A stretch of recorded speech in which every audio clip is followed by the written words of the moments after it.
بسم اللہ الرحمن الرحیم۔ المؤمنین حضرت عائشہ صدیقہ رضی اللہ تعالی عنہا نے بتلایا کہ حضرت محمد صلی اللہ علیہ وآلہ وسلم پر وحی کا ابتدائی دور سچے پاکیزہ خوابوں سے شروع ہوا۔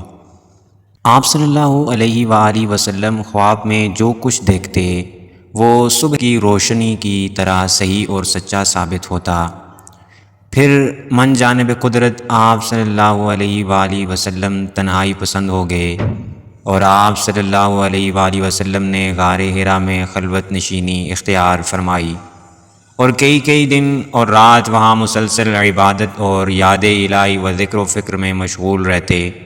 جب تک گھر آنے کو دل نہ چاہتا تو شاہ ہمراہ لیے ہوئے وہاں رہتے۔ تو شاہ ختم ہونے پر ہی اہلیہ محترمہ حضرت خدیجہ رضی اللہ تعالی عنہا کے پاس تشریف لاتے اور کچھ تو شاہ ہمراہ لے کر پھر وہاں جا کر خلوت گزین ہو جاتے۔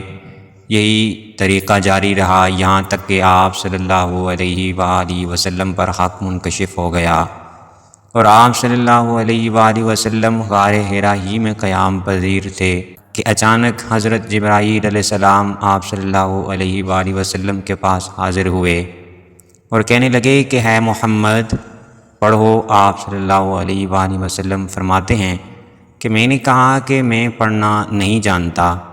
آپ صلی اللہ علیہ وآلہ وسلم فرماتے ہیں کہ فرشتے نے مجھے پکڑ کر اتنے زور سے بھینچا کہ میری طاقت جواب دے گئی۔ پھر مجھے چھوڑ کر کہا کہ پڑھو۔ میں نے پھر وہی جواب دیا کہ میں پڑھا ہوا نہیں ہوں۔ اس فرشتے نے مجھ کو نہایت ہی زور سے بھینچا کہ مجھ کو سخت تکلیف محسوس ہوئی۔ پھر اس نے کہا کہ پڑھ۔ میں نے کہا میں پڑھا ہوا نہیں ہوں۔ فرشتے نے تیسری بار مجھ کو پکڑا اور تیسری مرتبہ پھر مجھ کو بھینچا، پھر مجھے چھوڑ دیا اور کہنے لگا کہ پڑھو اپنے رب کے نام کی مدد سے جس نے پیدا کیا اور انسان کو خون کی پھٹکی سے بنایا۔ پڑھو اور آپ کا رب بہت ہی مہربانیاں کرنے والا ہے۔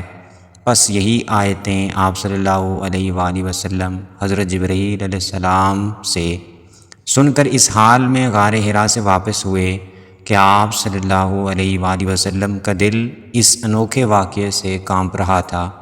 آپ صلی اللہ علیہ وآلہ وسلم حضرت خدیجہ رضی اللہ تعالی عنہا کے ہاں تشریف لائے اور فرمایا کہ مجھے کمبل اڑا دو، مجھے کمبل اڑا دو۔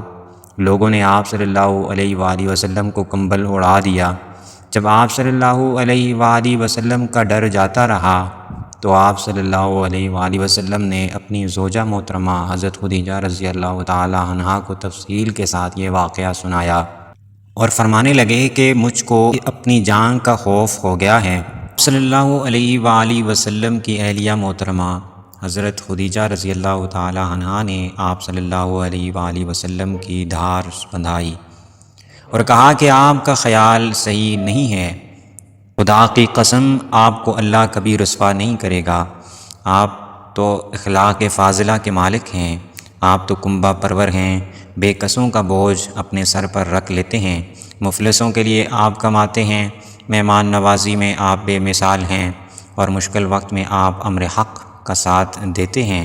ایسے اوصاف حسنہ والا انسان یوں بے وقت ذلت و خواری کی موت نہیں پا سکتا۔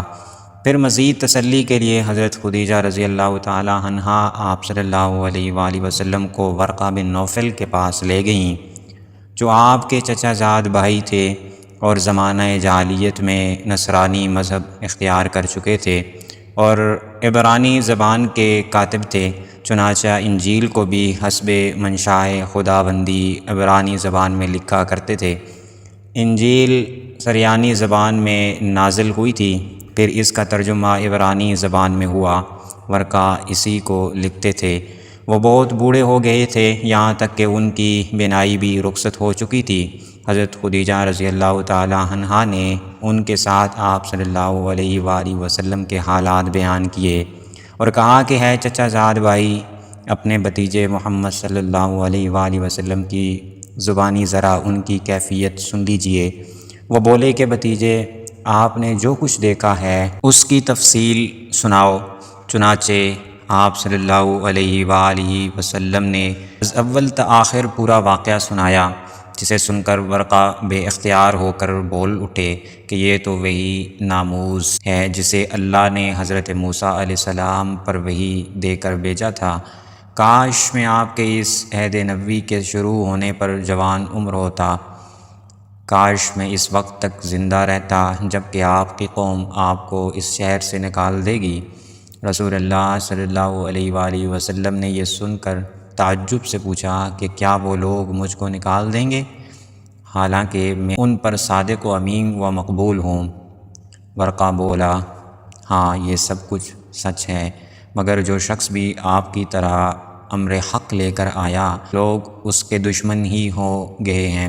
اگر مجھے آپ کی نبوت کا وہ زمانہ مل جائے تو میں آپ کی پوری مدد کروں گا، مگر ورقہ کچھ دنوں کے بعد انتقال کر گئے، پھر کچھ عرصہ تک وحی کی آمد موقوف رہی۔ صحیح بخاری حدیث نمبر 3۔